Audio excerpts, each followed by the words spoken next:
सिर्फ आधा kilo chicken में थोड़ा सा दही डालें और रेस्टोरेंट जैसी जायकेदार डिश घर पर बनाएं, जिसे खाने के बाद हर कोई आपसे पूछेगा कि ये किस रेस्टोरेंट से मंगवाई है। रेस्टोरेंट वाले ऐसा क्या इसमें डालते हैं कि हम बार बार इसकी तरफ खींचे चले जाते हैं। अस्सलाम वालेकुम, SK फूड डायरीज़ में आप सबको खुश आमदीद। उम्मीद करती हूँ कि आप सब खैरियत से होंगे। यहाँ पर मैंने लिया है आधा किलो बोनलेस चिकन को पहले अच्छे से वॉश कर लिया था और उसके बाद इसको इस तरह से छोटे छोटे क्यूब्स में कट कर लेना है। आप चलेंगे और चिकन को मैरिनेट करेंगे। तो आधा किलो चिकन में मैं डाल रही हूँ 1/4 कप दही, यानी 1/4 कप दही। आपका खट्टा नहीं होना चाहिए।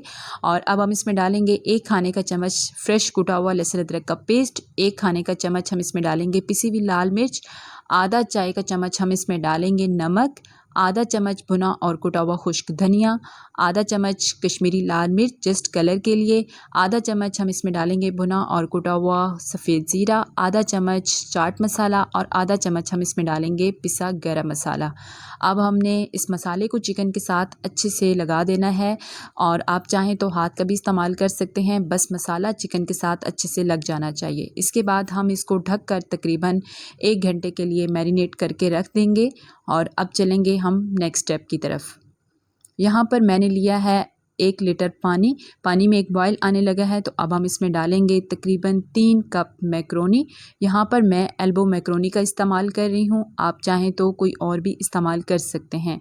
अच्छा जी, एक बॉयल आने के बाद हमने मैक्रोनी शामिल की। अब हम इसमें डालेंगे 1 खाने का चम्मच नमक और 1 खाने का चम्मच हम इसमें डालेंगे कुकिंग ऑयल, ताकि मैक्रोनी आपस में चिपके नहीं।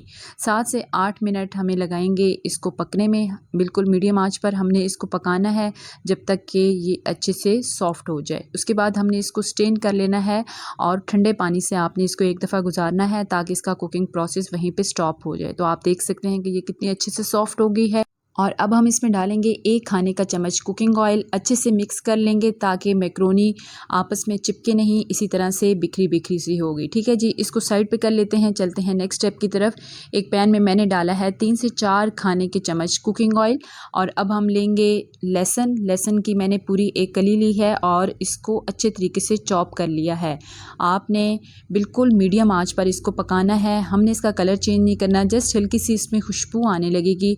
तो अब हम इसमें डाल देंगे 1 बड़े साइज़ का प्याज है, प्याज को भी मैंने बिल्कुल बारीक चॉप कर लिया है, ये इसमें शामिल करेंगे। अब दोनों चीज़ों को हमने मीडियम आंच पर हल्का सा सौते करना है। हमने यहाँ पर प्याज का कलर चेंज नहीं करना, हल्का सा बस इसका कलर चेंज होने लगेगा।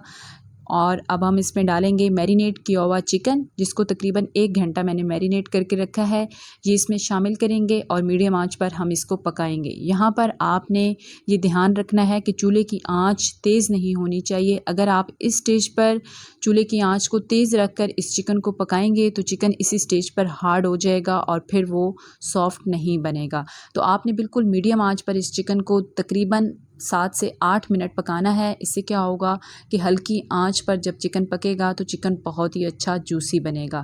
तो मुझे 7 से 8 मिनट हो गए इसको पकाते हुए और ऑयल भी देखें सेपरेट हो गया है और जो दही ने पानी छोड़ा था वो भी खुश्क हो गया है। तो अब हम इसमें डालेंगे टोमेटो प्यूरी। 2 अदर टमाटर थे जिसको मैंने ब्लेंड कर लिया है और प्यूरी बना ली है, ये इसमें शामिल करेंगे और इसको भी हम 1 से 2 मिनट तक पकाएंगे। और इसके बाद अब हम इसको ढककर तकरीबन 7 से 8 मिनट अगेन पकाएंगे। इस स्टेज पर चिकन कम्प्लीटली कुक हो जाएगा। अगर आप इसको तेज़ आंच पर पका लेंगे तो फिर चिकन सॉफ्ट नहीं बनेगा। अगर आपको इस स्टेज पर लगे कि चिकन अभी भी टेंडर नहीं हुआ तो आप इसमें 1/4 कप पानी डालकर इसको ढककर 4 से 5 मिनट मज़ीद पका लीजिएगा, तो चिकन बहुत अच्छे से टेंडर हो जाएगा। आप देख सकते हैं कि गोश्त बहुत ही अच्छे से गल गया है। आप चलेंगे और इसमें बाकी के स्पाइसेस ऐड करेंगे, जिसमें मैंने डाली है आधा चम्मच कुटी हुई लाल मिर्च और आधा चम्मच हम इसमें डालेंगे नमक आप अपने टेस्ट के अकॉर्डिंग कम ज़्यादा कर लीजिएगा। 1 बड़ी साइज़ की मैंने शिमला मिर्च ली है, जिसको मैंने इस तरह से क्यूब्स में कट कर लिया है। शिमला मिर्च जब हम ऐड करेंगे तो उसके बाद हमने इसको ज़्यादा देर तक कुक नहीं करना, इसको सॉफ्ट नहीं करना, इसी तरह से क्रंची होगी तो तभी इसका अच्छा सा फ्लेवर भी आएगा। तो बस हमने 2 से 3 मिनट इसको मिक्स किया। अब हम इसमें डालेंगे 2 खाने के चम्मच सोया सॉस, 1 खाने का चम्मच हम इसमें डालेंगे चिली सॉस और अगेन हम इसको मिक्स करेंगे। तो हमने यहाँ पर इसको ज़्यादा देर नहीं पकाना, 2 से 3 मिनट हम इसको मज़ीद पकाएंगे। तो एंड पर हम इसमें डालेंगे 2 से 3 खाने के चम्मच केचप, ये आप ज़रूर शामिल कीजिएगा, इससे बहुत अच्छा फ्लेवर आएगा। अच्छा, केचप को हम बिल्कुल लास्ट में ऐड करेंगे और इसके बाद हम इसको तेज़ आंच पर भी नहीं पकाएंगे, बिल्कुल मीडियम आंच पर हमने 1 मिनट के लिए इस मसाले में अच्छे से मिक्स करना है। अच्छे से मिक्सिंग हो गई है तो अब हम इसमें डालेंगे बॉईल की हुई मैक्रोनी। तो आप देख सकते हैं कि मैक्रोनी किस तरह से सेपरेट हुई है। तो बस मैंने जो आपसे टिप्स शेयर की है आप इसको फॉलो कीजिएगा तो मैक्रोनी बिल्कुल भी नहीं चिपकेगी। तो अब हम मैक्रोनी को इस मसाले के साथ अच्छे से मिक्स करेंगे। तो जब तक मैं मैक्रोनी को मिक्स कर रही हूँ, जल्दी से आप मेरी वीडियो को लाइक एंड शेयर कर दें और साथ ही मेरे चैनल SK फूड डायरीज़ को भी सब्सक्राइब कर लें, ताकि इस तरह मज़े की रेसिपीज़ आपको सीखने को मिले।